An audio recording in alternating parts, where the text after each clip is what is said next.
Muito bem, vamos então dar início ao nosso curso de aspectos pessoais do direito internacional privado.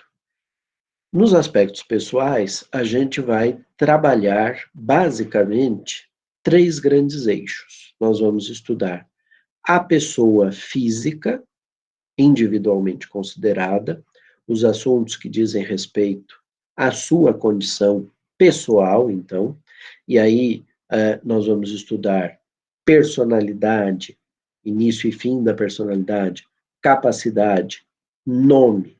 E no que diz respeito à capacidade, nós já vamos aproveitar e estudar também as hipóteses de tutela e curatela, como é que elas se regulamentam no direito internacional privado, e no segundo eixo, e é um eixo curto, esse primeiro eixo é um eixo que vai durar a aula de hoje, e na aula da semana, na próxima aula, nós começamos já a análise do direito de família no direito internacional privado, sendo esse um tema que vai nos ocupar quase o semestre inteiro.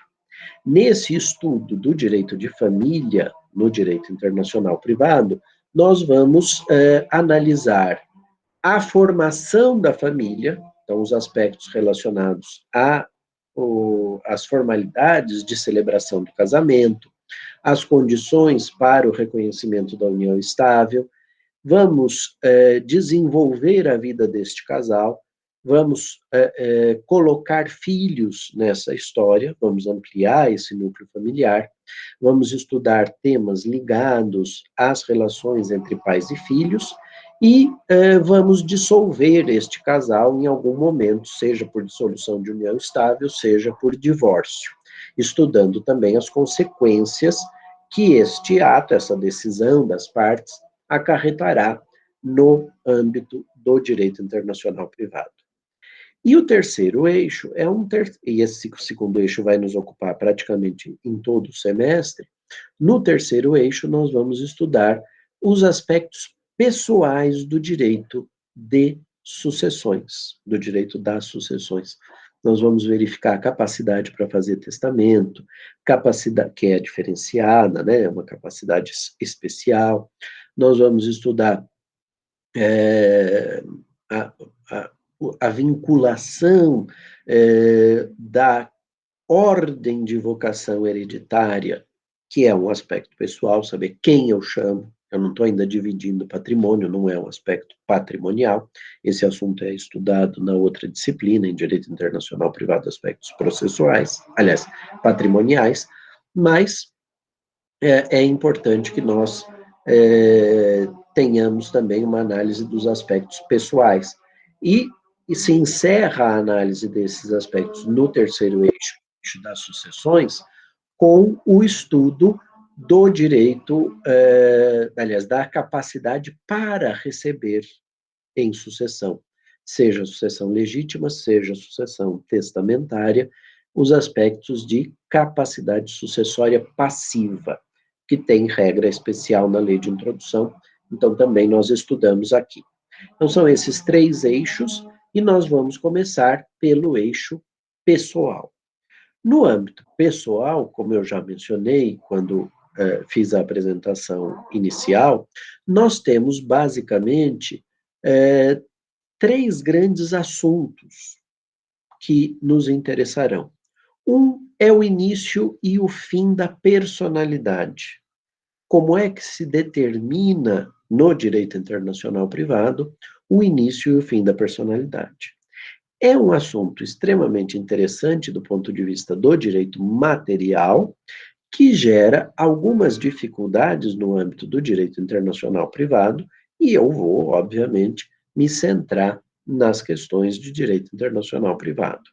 Depois nós temos o problema da capacidade, da medida da capacidade e da distinção que se faz, pelo menos no direito brasileiro, entre uma capacidade de direito, capacidade de ser titular de direitos e deveres, de uma capacidade de gozo, de fruição, também chamada de capacidade de fato. Então, aquilo que eu, de fato, posso exercer dentre os direitos de que eu posso ser titular, porque a capacidade de direito diz o que é que eu posso ter como direitos e deveres na órbita jurídica. Mas o exercício desses direitos e deveres, por vezes, se faz de maneira limitada, seja com a impossibilidade de realização por ato próprio, casos em que nós somos representados por alguém, e outras hipóteses em que essa capacidade existe, mas ela está, digamos assim, limitada, de modo que a pessoa pode praticar o ato jurídico, o negócio jurídico, mas ela deverá estar assistida por alguém que se responsabiliza pela continuidade da sua vida jurídica. São hipóteses em que a incapacidade absoluta ou a incapacidade relativa exigem representação ou assistência, algo que, para os filhos menores que estejam sob poder familiar, se faz pelos representantes legais, pelos pais, ou por um deles, quando o outro falta por alguma razão, ou então se realiza por tutela, quando os pais foram destituídos do exercício do poder familiar e não há uma pessoa que por essas crianças se responsabilize, do ponto de vista integral, e aí haverá a designação de um tutor. O tutor vai administrar os interesses jurídicos dessa criança até que alguma coisa se concretize. Por exemplo, essa criança pode ser adotada por uma família. Essa família, então, passará a exercer os plenos de poderes sobre essas crianças e os deveres, cumprirá os deveres típicos da paternidade e da maternidade. Outras vezes, por outro lado, é o tempo que resolve a questão. A pessoa se torna plenamente capaz por implemento de idade. E quando nós nos tornamos plenamente capazes, nós praticamos os atos da vida civil sem a necessidade nem de representação, nem de assistência. Esses atos praticados individual e isoladamente, sem a participação de um terceiro, são atos que caracterizam a nossa capacidade jurídica plena, que se constitui, via de regra, pelo implemento de uma idade, mas que pode não se caracterizar ou não se concretizar se houver uma outra causa que gere a persistência do estado de incapacidade relativa ou absoluta. E pode acontecer também, e tem se tornado bastante comum, infelizmente, numa certa medida, porque as pessoas se veem afetadas pelas circunstâncias, né, que a longevidade ocasiona, mas, por outro lado, são aspectos de se comemorar, porque mostram que a longevidade tem se tornado, né, o aumento da expectativa de vida tem se tornado uma constante. É verdade também que você pode filosoficamente dizer, se for para viver sem qualidade de vida, talvez fosse melhor não viver. Mas a verdade é que, em sistemas jurídicos como o brasileiro, em que, por exemplo, medidas extremas como a eutanásia não são admissíveis, nós temos que levar esta pessoa até o seu termo de vida, quando houver o falecimento, no melhor estado jurídico possível. E por isso, quando ela se torna incapacitada por qualquer razão para exprimir a sua vontade, seja porque ela se acometeu de alguma doença que retira dela a liberdade e a capacidade de exprimir a sua vontade, seja porque ela, por exemplo, perdeu a fala ou perdeu os movimentos, ou porque está num coma, num estado de coma profundo por longo tempo, nós temos razões pelas quais muitas vezes é preciso indicar alguém para administrar os interesses jurídicos dessa pessoa. E é nesse sentido que eu mencionei que o intuito nosso, o intuito do direito, é o de permitir a essas pessoas que, em razão da longevidade, acabam desenvolvendo alguma causa de incapacidade, que elas tenham o seu melhor interesse jurídico resguardado. E aí isso se faz por intermédio da curatela, a indicação de um curador que vai se responsabilizar pela assistência ou pela representação, dependendo do grau de incapacidade, dos pupilos, que é o nome técnico que se dá para a pessoa que está sob curatela. Ok, tudo isso nós já sabemos, nós já aprendemos lá no primeiro ano de Direito Civil, complementado em certa medida pelo estudo do direito de família, porque o direito de família traz no livro próprio do Código Civil brasileiro as regras sobre tutela e curatela. Por que isso está no âmbito do direito de família? Os próprios familiaristas muitas vezes discutem isso, falam, por que isso está no campo do direito de família se diz respeito à capacidade do indivíduo, a capacidade de exercício do indivíduo, a capacidade de fato, a capacidade de gozo.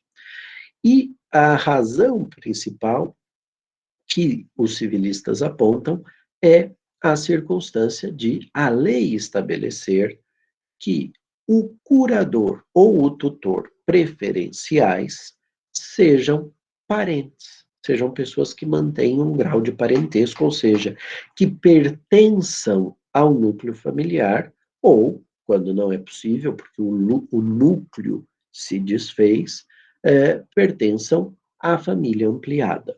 Tá? Então, as regras vêm no direito de família por essa razão, mas, como elas dizem respeito à capacidade, eu vou estudá-las com vocês hoje, nessa primeira aula, atinente aos aspectos pessoais. Via de regra, no âmbito dos assuntos pessoais, o direito internacional privado, ele traz 3 conexões, aliás, 4 conexões preferenciais. Nós temos, tradicionalmente, uma oposição no mundo ocidental entre 2 conexões, a nacionalidade e o domicílio. Essa contraposição é uma contraposição que decorre, em certa medida, de uma interpretação do que fosse a órigo medieval. Os medievais falavam em órigo, cada um de nós teria uma origem. Essa origem não se identificava 100% com a ideia de nacionalidade, até porque o Estado-nação ainda não existe, então não se fala em nacionalidade propriamente, e também não se identifica 100% com a ideia de domicílio, que também é uma categoria jurídica que vai se formar e se consolidar só mais tarde, nos séculos XVIII e XIX. Entretanto, a órigo vai, no século XIX, ser, vamos dizer assim, adaptada ou especializada no conceito de domicílio, na obra do Savigny. Então, Savigny, no volume 8º do Sistema de Direito Romano Atual, sugere a incidência do critério domiciliar para reger, para ser a sede, para ser o eixo de gravidade daquela relação jurídica, para ser a conexão, portanto, entre a relação jurídica e a lei, ele sugere a utilização do critério do domicílio. Entretanto, mais ou menos na mesma época, o Pasquale Stanislau Mantini, na Itália, sugerirá a nacionalidade, por uma razão política, econômica. O Mantini, além de professor, era político. E o Mantini na Itália, exerceu funções relevantes no período em que a Itália buscava a sua unificação. Então, era preciso forjar o sentimento de nacionalidade, e ele vai aproveitar esta possibilidade aberta pela especialização do conceito de Origo para sugerir que as pessoas estariam vinculadas à sua lei pessoal, que seria representada pela nacionalidade. Além disso, o aspecto econômico relevante é a condição que a Itália vivia naquele momento. Havia uma certa depauperação econômica da região, e uma das saídas possíveis era incentivar a emigração, incentivar que os italianos deixassem a Península Itálica em busca de novas oportunidades em outras nações. Então, há uma leva migratória intensa para o Brasil, há uma leva migratória intensa para a Argentina, por exemplo, e uma leva migratória bastante intensa também para o estado de Nova York, nos Estados Unidos da América do Norte. Estes fluxos migratórios levam a uma situação em que Mantini promete aos italianos que aceitassem sair do território italiano a continuidade da regência da sua vida patrimonial e da sua vida pessoal, perdão, mais do que da vida patrimonial, mas sobretudo a vida pessoal, pela lei italiana. Ele diz: a lei italiana vai com vocês, estejam tranquilos. Essa promessa do Mantini deu 100% certo quando os italianos chegaram no Brasil, porque naquela época nós usávamos como elemento de conexão a nacionalidade. Então, os italianos aqui eram e continuavam regidos pelo direito italiano. Na Argentina e em Nova York, onde já se aplicava o critério domiciliar, que era um critério tradicional também no sistema de common law, antes mesmo do Savigny sugerir, você tem uma circunstância curiosa, porque na Argentina e em Nova York, eventuais ações judiciais levavam à análise da capacidade, da personalidade e também dos direitos de família dos migrantes italianos à luz do direito local, do direito do foro, porque eles mandavam aplicar a lei do domicílio e aquelas pessoas estavam domiciliadas nessas nações. Aqui no Brasil dava certo, como eu mencionei. Mas sempre restava para os italianos, interessados em o fazer, a possibilidade de retornarem à Itália e discutirem a questão no judiciário local. Então, eles podiam ir à Itália e discutir essa situação lá no judiciário italiano. Bom, estes dois critérios tradicionais ocidentais, digamos assim, convivem ainda com um terceiro critério, que é o critério tradicional, porém, não na Europa, é um critério tradicional no Oriente Médio, em algumas regiões do norte da África e em partes da Ásia, sobretudo da Ásia Menor, que é a vinculação das pessoas à lei da sua religião. Há uma percepção por parte desses estados de que direito de família, sobretudo, é um assunto a respeito do qual o Estado deve se abster de legislar. Este assunto seria da competência das religiões. E se é um assunto de competência das religiões, nós temos uma circunstância específica que precisa ser considerada. Qual é essa circunstância? É a possibilidade de que família, numa mesma família, existissem pessoas de religiões diferentes. Isso a gente vai ver com maiores detalhes na próxima aula. Isso gera um problema, que é um problema, cá entre nós, indesejado nesses países. Eles veem as comunidades religiosas como núcleos apartados. E, portanto, se a família, se o núcleo familiar é um núcleo regido, de origem, perdão, de religião judaica, ele vai ser regido pela Torá. Se ele é um núcleo familiar de origem católica apostólica romana, vai ser regido pelo Código Canônico em vigor, que é o Código Canônico atualmente aprovado pelo Papa João Paulo II. Depois, se ele é de origem muçulmana, ele vai ser regido pela Sharia, que é o capítulo do Alcorão que cuida das relações familiares. Logo, nós temos um modelo de vinculação da pessoa à legislação, que é um modelo diferenciado e baseado na religião das partes. Disse ainda que há um quarto conceito. Então, nacionalidade, domicílio, religião, e haveria um quarto. Este quarto é uma, digamos assim, superação no âmbito, sobretudo ocidental, mas que se tornou global, é uma superação da dicotomia entre nacionalidade e domicílio. Os europeus continentais argumentam, sobretudo, que ser inviável a definição da lei aplicável pelo domicílio pelo aspecto volitivo envolvido.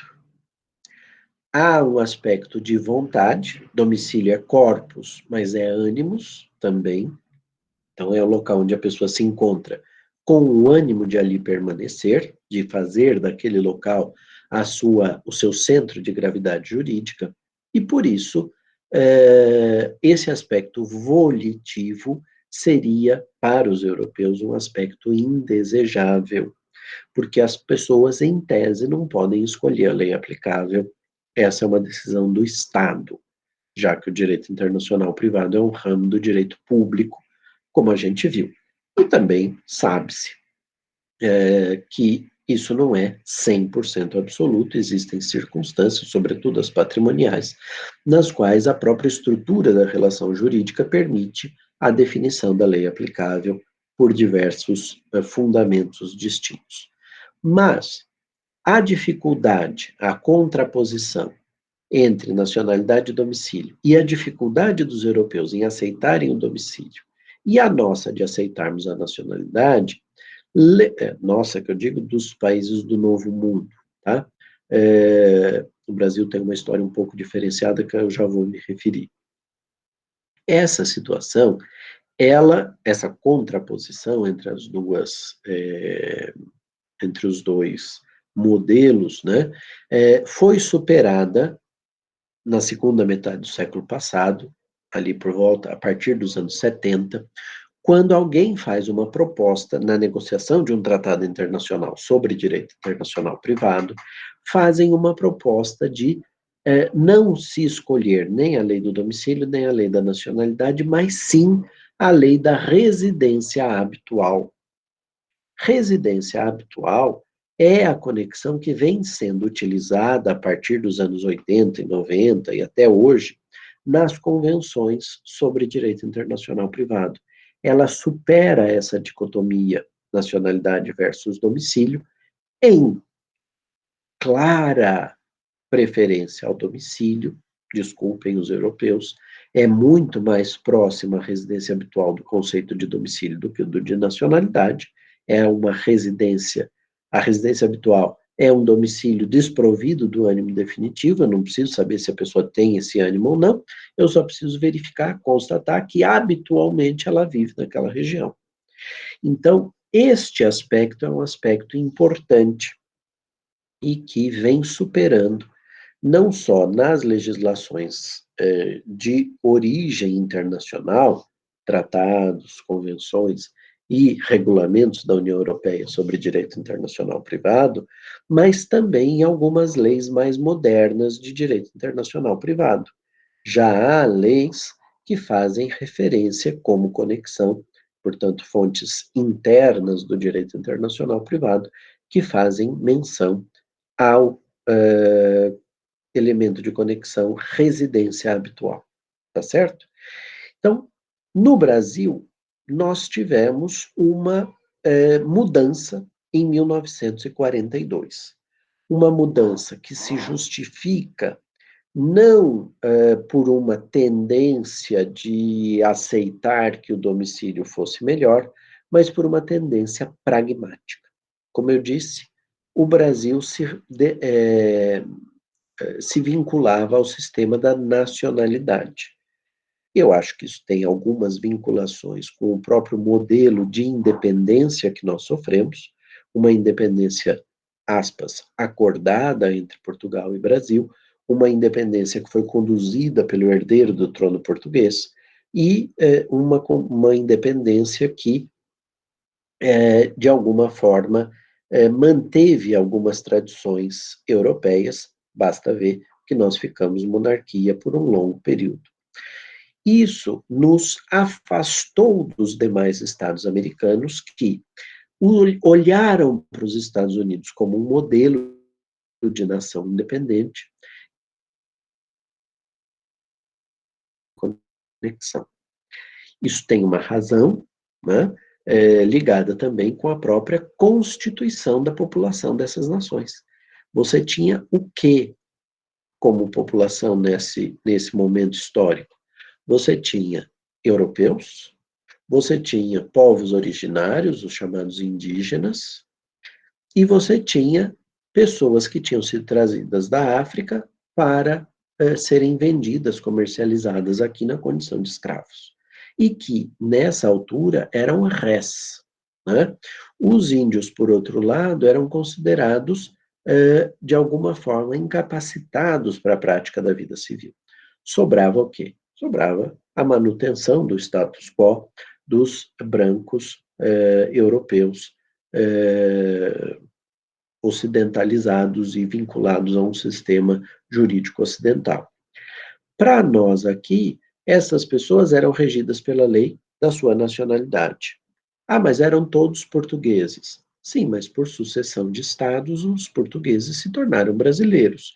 Isso, inclusive, está contido num dispositivo da Constituição Imperial.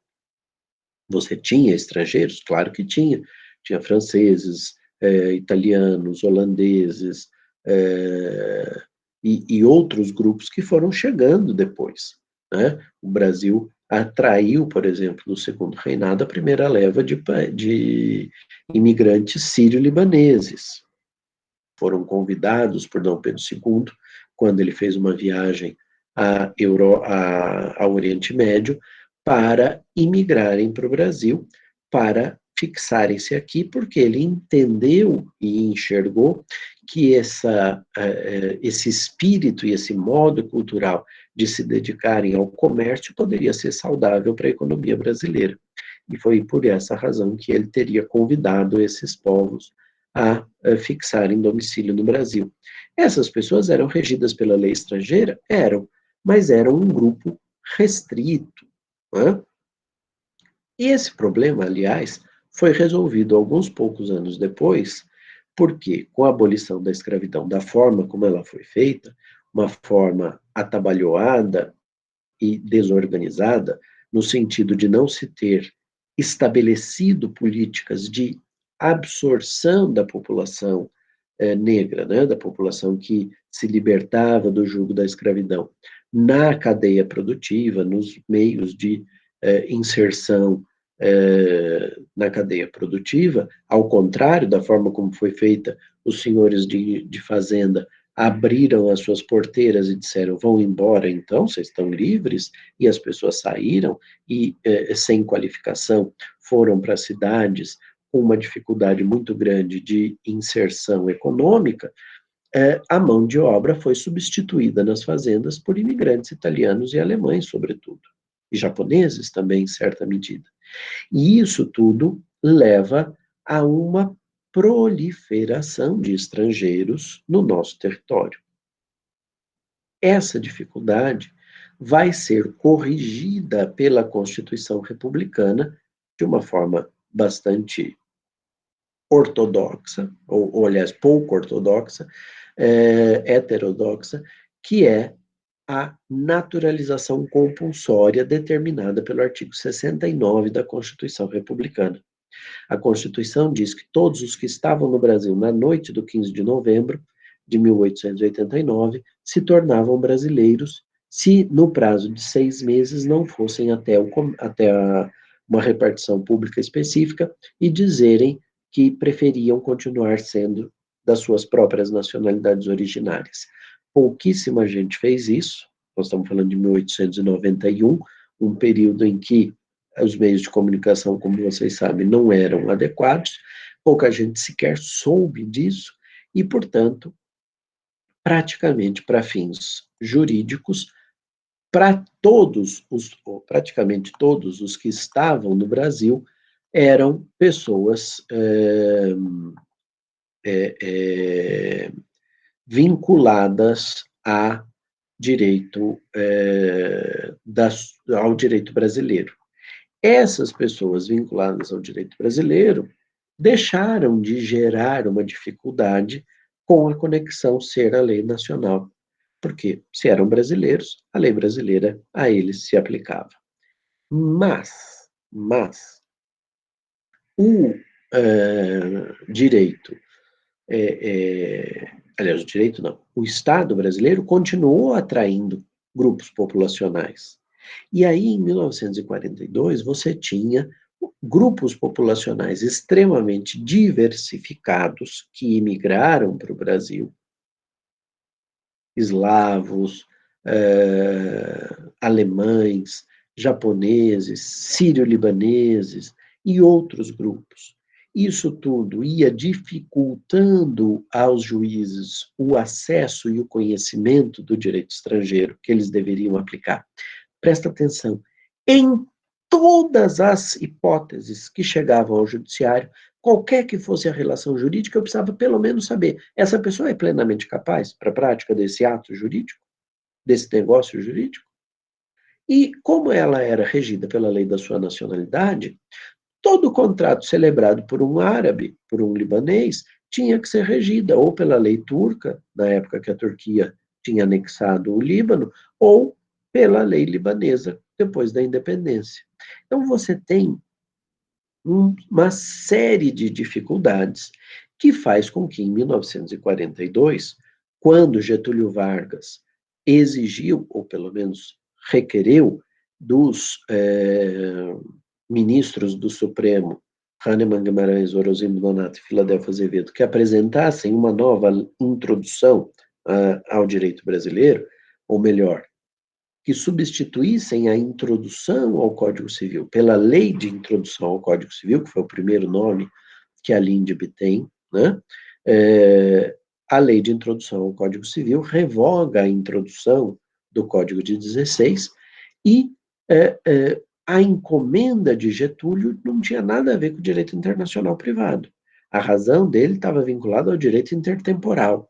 Ele queria editar normas de caráter retroativo, que ele não podia, algo que ele não podia fazer, porque o direito da época tinha ainda no Código Civil a regra protegendo o direito adquirido, o ato jurídico perfeito e a coisa julgada, não obstante a Constituição de 37 ter tirado do texto constitucional essa proteção. Ele, então, pede que o artigo 6º atual não contemplasse essa proteção, tanto que a redação atual é uma redação determinada por uma lei de 53, porque a Constituição de 46 volta a defender a rigidez do ato jurídico perfeito, do direito adquirido e da coisa julgada, impedindo, portanto, a edição de normas de caráter retroativo. O fato é que entre 42 e 46 isso foi possível. Só que os ministros aproveitaram e resolveram outros problemas no âmbito do direito internacional privado. E o que nos interessa aqui hoje é a substituição do critério da nacionalidade pelo critério do domicílio, o critério domiciliar. E, com isso, todas as pessoas que estavam no Brasil, que até então, por serem estrangeiras, eram regidas por um direito estrangeiro, passavam a ser regidas pelo direito brasileiro. Isso tem alguns efeitos, já que domiciliadas aqui, né? Isso tem alguns efeitos no âmbito pessoal, eminentemente pessoal, mas tem muitos mais efeitos no âmbito familiar, que eu vou comentar com vocês na aula da próxima semana, ou na próxima aula. Semana que vem, quarta-feira, 21 de abril, é feriado, como a gente sabe.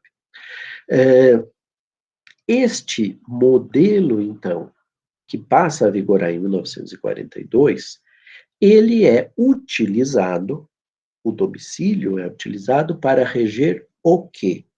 Para reger personalidade, seu início e seu fim, para reger nome, para reger capacidade, então se a pessoa é absolutamente incapaz, relativamente capaz ou absolutamente incapaz, e direitos de família.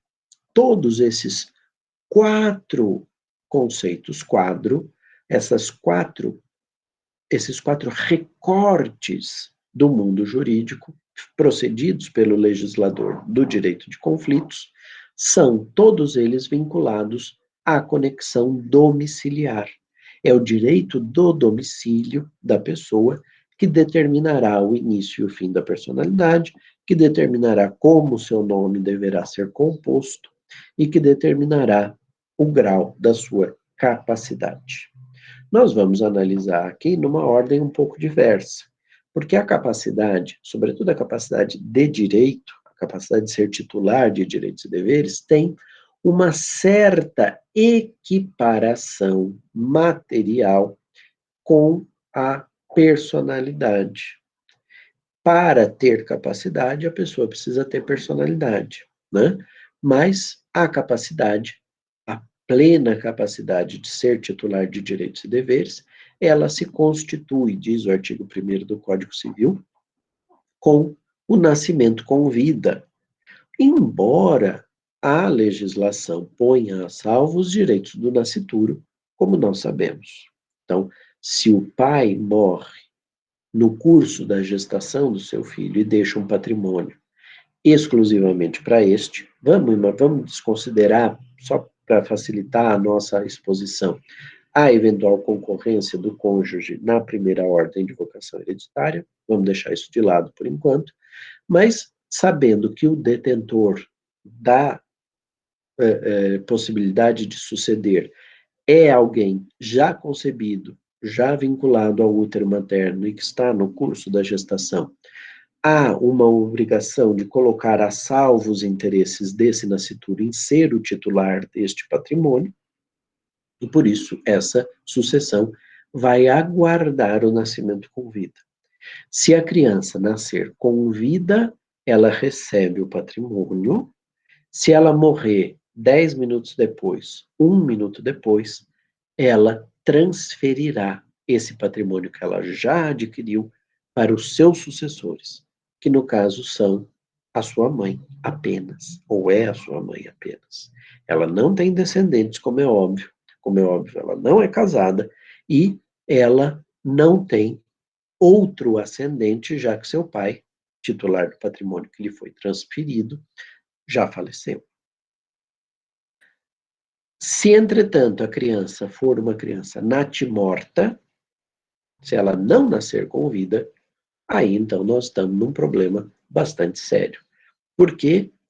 Porque a realidade fará com que o patrimônio não seja transferido dessa forma como eu mencionei antes, mas sim que aquilo que estava resguardado para atender os interesses do nascituro seja dividido entre os ascendentes, se houver, do titular do patrimônio. Logo, a mãe da criança vai ter, além de ter perdido o marido e ter visto a criança nascer morta, vai ficar sem patrimônio herdado pelas circunstâncias que eu aqui mencionei. Mas isso é no direito brasileiro. Nos direitos estrangeiros pode ser completamente diferente. Agora, esta capacidade de direito, como eu disse, depende da personalidade. E quando é que inicia a personalidade civil, a personalidade jurídica? Difícil dizer, não. Difícil dizer, porque nem os civilistas se acertam. Há uma infinidade de teorias. A teoria que diz que precisa nascer para ter personalidade. Tem a teoria que diz que basta a concepção, basta a circunstância da fusão do óvulo com o espermatozoide, aquele fenômeno biológico que dá início potencial à vida, seria suficiente para já considerarmos existir ali uma personalidade. Entretanto, o desenvolvimento de técnicas de reprodução assistida, de reprodução in vitro, leva a uma modificação neste modelo. O que acontece quando os cientistas desenvolvem esta técnica? Eu hiperestimulo a produção de gametas femininos, o amadurecimento dos óvulos, que normalmente acontece uma vez por mês, um único óvulo, você gera, por meio de hormônios, uma hiperestimulação nessa maturação, a mulher ovula inúmeros óvulos que são colhidos pelo profissional da área de saúde e são fecundados in vitro. Você insere, auxilia o espermatozoide, sobretudo quando o problema está na capacidade do espermatozoide de romper a membrana citoplasmática e entrar no nosso útero, né? No nosso óvulo, no óvulo que nós estamos considerando para ser acoplado ao útero, nós temos uma situação, então, de estimulação, às vezes com um choquinho elétrico, alguma coisa que eu não sei explicar e não sei se é exatamente assim, mas, enfim, eles dão algum estímulo para que exista não só a penetração e o pareamento dos genes contidos no gameta masculino e no gameta feminino, mas também e sobretudo para que se dê início à reprodução celular, para que se forme aquela mórula, né, que os geneticistas, os biólogos nos contam existir, e que futuramente essa mórula possa se desenvolver num feto, num embrião, com a especialização das células, chamadas células-tronco, nos diversos tipos de célula que comporão os diferentes tecidos para permitir a formação dos órgãos e dos sistemas necessários para a sobrevivência do ser humano. Ora, se eu tenho uma hiperestimulação ovariana e fecundo vários óvulos de uma vez, isso tem uma razão. A razão é porque a mulher sofre uma guerra hormonal com esse procedimento. Então, para evitar que ela tenha que fazer isso várias vezes ao longo da vida, você faz uma vez só, produz vários embriões in vitro e crioconserva uma parte deles. Você congela numa técnica especial, a baixíssima temperatura, aqueles embriões já elaborados em laboratório, aqueles gametas já fecundados. Por que isso? Primeiro, porque é normal haver abortamento natural. Não só nos casos de reprodução assistida, tá, gente? Dizem os biólogos que na reprodução natural, nos seres humanos, muitas vezes existe a fecundação, ou pode existir a fecundação, e este óvulo fecundado, esse zigoto, esse embrião potencial, não sofrer um processo chamado de nidação. O que é a nidação? É a fixação desse embrião na parede do útero da mãe. Esta não fixação acaba fazendo com que o corpo da mulher naturalmente expulse o embrião, ainda que fecundado.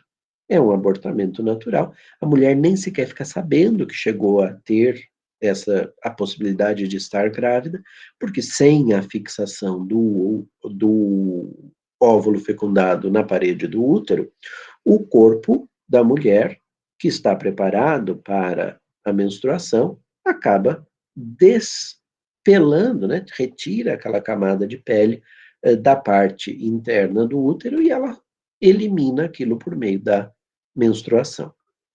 Ora, tudo isso justifica que os cientistas na reprodução artificial, na reprodução assistida, façam a tentativa de implantação de mais do que um óvulo fecundado.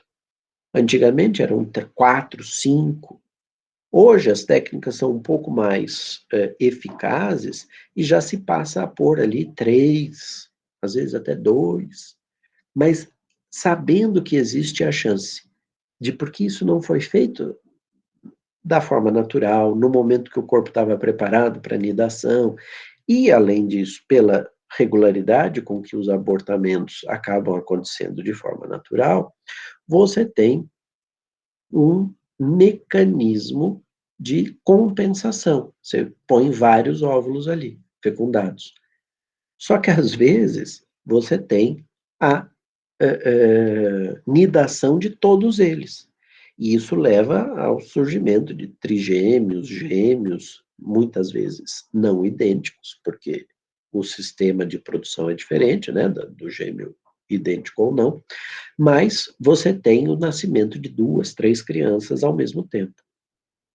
Ora, tudo isso para lhes dizer o seguinte: na hora em que os técnicos, médicos, os profissionais da saúde, da biologia, começaram a ter essa disponibilidade técnica, nós passamos a ter uma dificuldade. Se eu sou concepcionista, se basta a vinculação do óvulo com o espermatozoide para haver o reconhecimento da personalidade, aqueles embriõezinhos que estão no botãozinho de crioconservação não podem ser descartados. Isso leva, no curto espaço de tempo, a uma situação que já é vivenciada para algumas famílias, de tanto o pai quanto a mãe, os doadores do material genético e os pais de intenção, aqueles que querem ser os pais daquelas crianças, já terem falecido. E aí você se pergunta, e o que eu posso fazer com esses embriões? Será que eu posso implantar em outras pessoas? Será que eu tenho que descartar? Será que eu posso descartar, já que são pessoas? Já que têm personalidade? Ou será que não? Por isso, há uma outra corrente que diz, olha, para ser vida humana, para ter personalidade, é preciso que haja nidação. É preciso que haja vinculação na parede do útero. Quando isso acontece, a vida se torna viável, porque aqueles embriõezinhos crioconservados ali não vão se desenvolver. Se eu desligar, se eu aumentar a temperatura, aquilo não é um útero artificial, não vai gerar aquelas crianças. Vai morrer, vai perder a capacidade de sobrevivência e eu vou ter que descartar. Logo, seria viável para essa corrente que eu reconhecesse a personalidade a partir da nidação. Se está num ambiente, o útero, que é apto a gerar a vida, então é vida. É algo que eu posso reconhecer, é personalidade. Se não está, não é, e portanto seria passível de descarte. Mas há ainda uma outra corrente, que reconhece a existência da personalidade apenas e tão somente quando existe a formação de um sistema nervoso central. E essa formação começa a se dar a partir da 12ª semana de gestação. Então, há os que só reconhecem o início da personalidade a partir desse momento. Bom, se entre nós não há consenso, vocês podem imaginar que nas legislações, quando houver a escolha de um momento, essa escolha pode ser bastante variada. E isso gera um monte de problemas no direito internacional privado.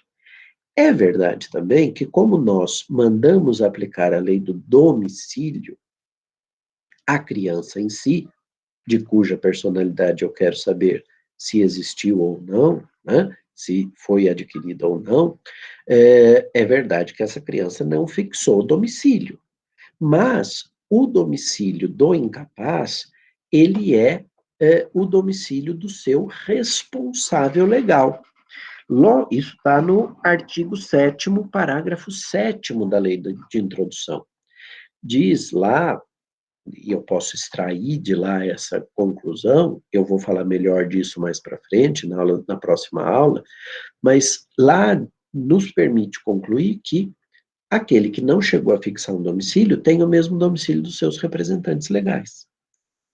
Então, essa criança terá por domicílio o mesmo domicílio dos seus pais.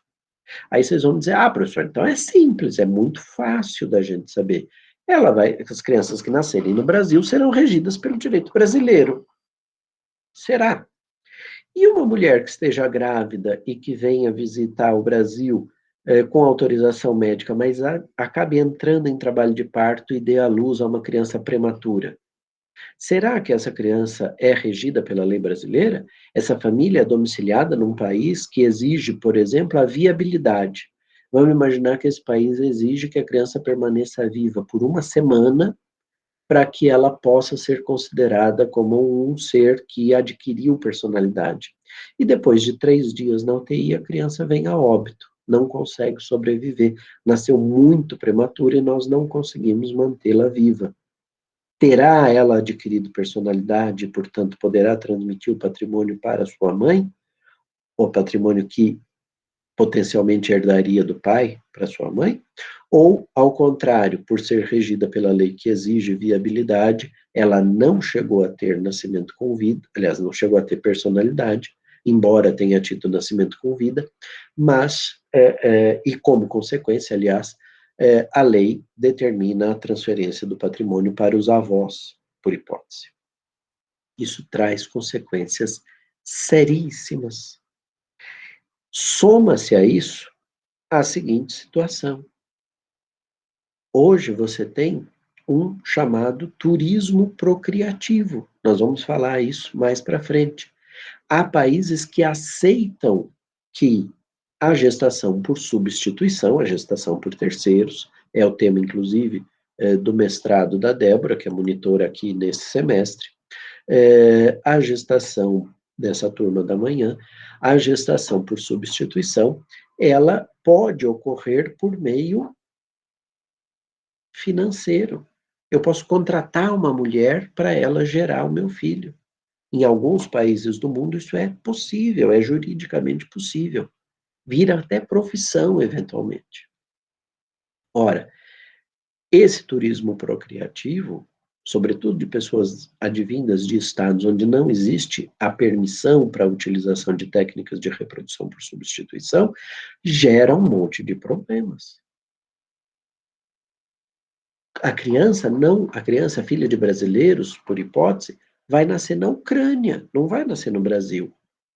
Onde é o domicílio dela? O domicílio é no Brasil. Mas, se na Ucrânia eles aplicam a lei da nacionalidade, será que essa criança nasceu? Será que ela não nasceu? Afinal de contas, nós temos problemas sérios aqui, tá? Eu poderia, eventualmente, discutir a questão relacionada com a ofensa à ordem pública, eventualmente. Exigir a viabilidade é uma ofensa à ordem pública. Eu tenho, sinceramente, dúvidas com relação a isso. Não sei se é propriamente uma ofensa à ordem pública. Eu acho que é um modo de organizar o sistema.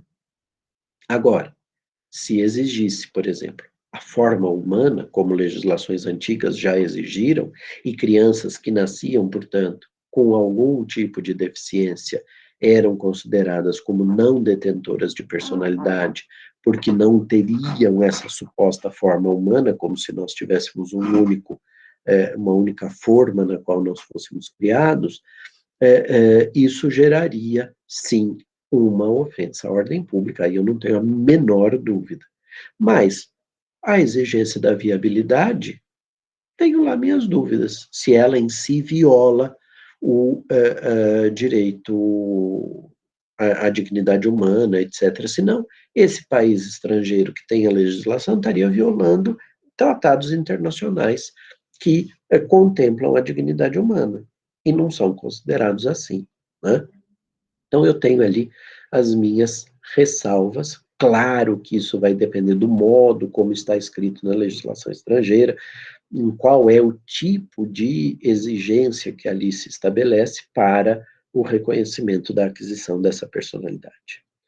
Com relação ao fim da personalidade, que se dá com a morte, nós também temos algumas divergências entre as nações que colocam problemas no âmbito do direito internacional privado.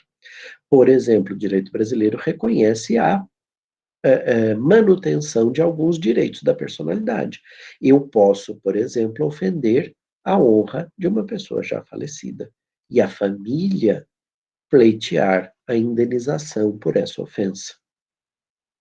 É uma violação de um direito da personalidade que se mantém, muito embora a pessoa já não esteja mais entre nós e já não tenha mais, certamente, capacidade de direito. Ela não é mais titular de direitos e deveres.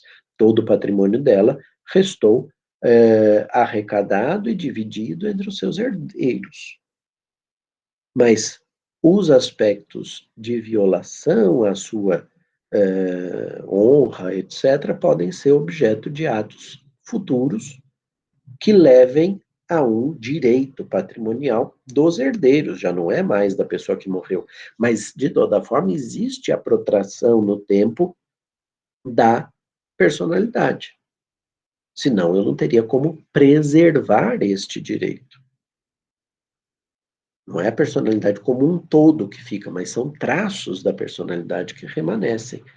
Ora, isso mostra que, seja porque eu considero o início da personalidade da nidação, ou da formação do sistema nervoso central, ou mesmo da concepção, se eu não sou natalista, e a protração no tempo da lei, dos efeitos, de alguns efeitos da personalidade, mostram que a personalidade pode começar antes e pode terminar depois da própria vida humana. Isso gera um descompasso entre a personalidade e a capacidade de direito. A capacidade de direito, aí eu não tenho dúvida, ela vai do nascimento com vida até a morte, no direito brasileiro. Ou a ausência, né? Que também pode pôr fim à morte nas hipóteses autorizadas, fim à vida nas hipóteses autorizadas pelo Código Civil. Nestes casos, então, eu tenho uma relação que é regida pela lei do domicílio da pessoa. Eu preciso saber onde é que aquela pessoa está domiciliada para entender se para ela também vai valer essa regra tipicamente brasileira. E a criança que acabou de nascer vai ter o domicílio de quem? O domicílio dos seus genitores. A pessoa que acabou de morrer vai ter o seu domicílio fixado. Ah, mas e se essa pessoa for incapaz por senilidade, por Alzheimer, por esclerose, por qualquer outra situação? Bom, aí então ela vai ter o domicílio do curador, como eu disse. Porque as pessoas incapazes têm o domicílio do seu representante legal, do seu responsável. O principal, entretanto, nem é, como eu disse, é muito interessante do ponto de vista teórico discutir personalidade e capacidade de direito. Mas o interessante na prática para o direito internacional privado é a capacidade de fato, é a capacidade de gozo, a capacidade de fruição, a capacidade de exercício. Esta, durante um período da vida humana, até porque os bebês humanos são bebês extremamente, os filhotes humanos são extremamente dependentes dos seus genitores, durante um longo período, eles vão ser considerados relativamente incapazes. A gente não é que nem animal que nasce na floresta e que precisa se safar, porque senão vai ser devorado e já sair andando, né? Normalmente nasce, a mãe lambe, tira a placenta, o bebê já ganha uma certa autonomia. Se é mamífero, ainda vai ficar em contato com a mãe, vai ser amamentado, etc. Mas dependendo da espécie, depois disso, nem sequer vão se encontrar mais, né? Agora, este modelo, então, de capacidade faz com que nós tenhamos um longo período de 16 anos hoje em dia no Brasil em que nós somos considerados absolutamente incapazes. Os meus filhos, os 3, ainda são absolutamente incapazes. O meu mais velho, esse ano, em agosto, se torna relativamente capaz. E por 2 anos ele vai ser relativamente capaz. Ele vai praticar os atos da vida civil com a minha assistência, com a assistência da mãe dele, para que nós tenhamos a oportunidade de mostrar para ele as consequências que a vida vai ter. É uma preparação para a plena capacidade. Só que algumas pessoas estão numa situação que, aos 18 anos, no direito brasileiro, não conseguem adquirir essa plena capacidade. No passado, por exemplo, quando isso se dava aos 21 anos, isso afetava todas as mulheres praticamente. Porque a mulher casava antes dos 21 anos, depois de 21 já estava velha para casar, né? Já tinha ficado para titia. Se casou até os 21 anos, esta pessoa tem uma circunstância em que ela nunca adquirirá a plena capacidade, porque o Código Civil, na sua redação originária e até a edição do Estatuto da Mulher Casada, determinava a incapacidade relativa da mulher casada. Ela dependia do marido para praticar atos da vida civil. Precisava da anuência do marido. Essa circunstância, essa situação, é uma situação que gera dificuldades. E certamente haverá alguns estados soberanos em que nós teremos, na legislação desses estados, situações semelhantes a essas. Então, a medida da capacidade, ela é determinada, diz a lei de introdução, pela lei do domicílio. Eu vou analisar se a pessoa é relativamente capaz, plenamente capaz, ou se por outra ela é plenamente incapaz, pela lei do lugar onde ela estiver domiciliada. Obviamente, uma regra como essa da incapacidade relativa da mulher casada não sobreviveria no Brasil. Eu não aplicaria essa lei porque ela ofende a Constituição e ela ofende a ordem pública brasileira, que atribuem ao homem e à mulher igualdade de condições na vida familiar, na condução da vida familiar. É óbvio. Também é óbvio que algumas causas de incapacidade que possam existir nas outras leis, levadas em consideração, por exemplo, aspectos étnicos, raciais, religiosos, políticos, econômicos, seja lá o que for, não sobreviveriam ao crivo da ordem pública brasileira. Não tenho dúvida com relação a isso. Tá? Agora, a submissão à lei do domicílio gera um problema no caso de tutela e curatela que eu queria mencionar para vocês. Nas hipóteses de tutela e curatela, em que eu preciso designar um representante legal que não seja nem o pai nem a mãe, no caso da tutela, né? Mas certamente será algum parente, ou o Estado, ou eventualmente um terceiro, mas em última hipótese, é diferente dos Estados Unidos. Quem andou assistindo um filme da Netflix chamado Eu Me Importo, em alguns estados americanos a curatela é uma atividade profissional, e o filme retrata isso, né? É um filme até chocante em alguns momentos para nós, porque aquilo viola a nossa ordem pública, certamente. Mas, de todo modo, não o modo de constituição profissional da curatela, não é isso, mas o modo como ela conduz, sim. Mas é ficção, enfim. De toda sorte, nós temos que decidir um problema aqui. Imaginem que a lei, eu tenha que decidir um tutor para uma criança ou um curador para um idoso que está no Brasil, num orfanato, num abrigo ou numa casa de repouso. Essa pessoa é domiciliada no Brasil? Eu vou aplicar a lei brasileira, vou dizer, ela não está em condições, eu, portanto, preciso designar um tutor ou um curador, dependendo da hipótese. A lei brasileira diz quem é que são os tutores e curadores preferenciais. Vamos imaginar que o parente que preenche esses requisitos seja domiciliado no exterior. Eu o designo, de toda sorte, como curador ou como tutor. Isso gera alguns problemas. Primeiro problema, o parágrafo 7º do artigo 7º, da parte final, diz que o domicílio do tutor se estende ao tutelado. E o domicílio do curador se estende ao pupilo. Se estende, mudou o domicílio na hora que eu designei o tutor ou o curador. Se mudou o domicílio, mudou a lei aplicável. Vamos imaginar que a lei aplicável não enxergue aquela hipótese, aquela circunstância fática como uma causa de incapacidade. Eu tenho que mudar a minha decisão? Eu tenho que voltar a dizer que a pessoa virou plenamente capaz, ou que o grau de incapacidade é diferente, não é mais plenamente incapaz, mas é absolutamente incapaz? É uma situação tormentosa, que é criada pelo nosso legislador sem prestar muita atenção para esse problema. Eu acho que a análise vai depender muito do caso a caso. Por quê? Eventualmente, você pode ter o curador indicado ser um filho que vive no exterior e ele vai administrar os interesses do pai ou da mãe à distância. E o pai vai continuar, de fato, residindo habitualmente no Brasil. Eu gostaria muito mais que aqui a conexão fosse a residência habitual, porque eu evitaria este problema da designação do domicílio pelo domicílio do curador ou do tutor, tá? Mas é um problema que eu não podia não mencionar aqui para vocês.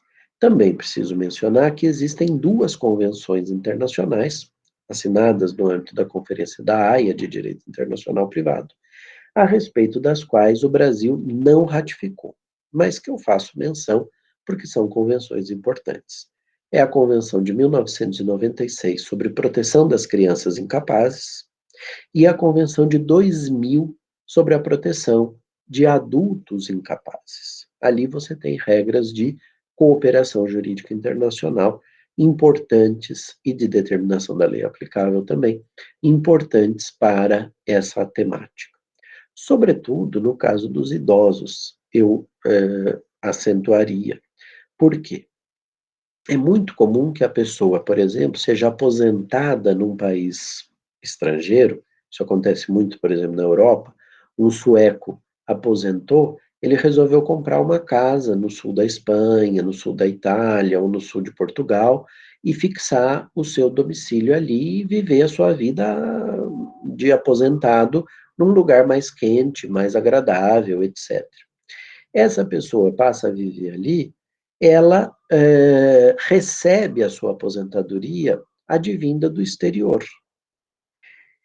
Se depois ela entra num estado de incapacidade e ela é interditada, e eu designo para ela um tutor, um curador, perdão, que é um filho que continua vivendo na Suécia, ele vai administrar o patrimônio, a aposentadoria que a pessoa recebe, que ajudaria a pagar, por exemplo, a casa de repouso, diretamente de lá. E aí o Estado português, o Estado espanhol, o Estado italiano ficariam com dificuldades de tomar medidas na proteção, no interesse de proteger esse idoso. Poderiam trocar o curador, é claro, mas ainda assim precisaria depois homologar essa decisão na Suécia, para que a Suécia reconhecesse o novo curador e tirasse a administração dos proventos de aposentadoria do idoso das mãos do filho. Isso tudo fica facilitado com essa convenção, que garante um reconhecimento e uma execução automáticas das decisões, o que facilita muito estas circunstâncias, como a que eu mencionei aqui, tá?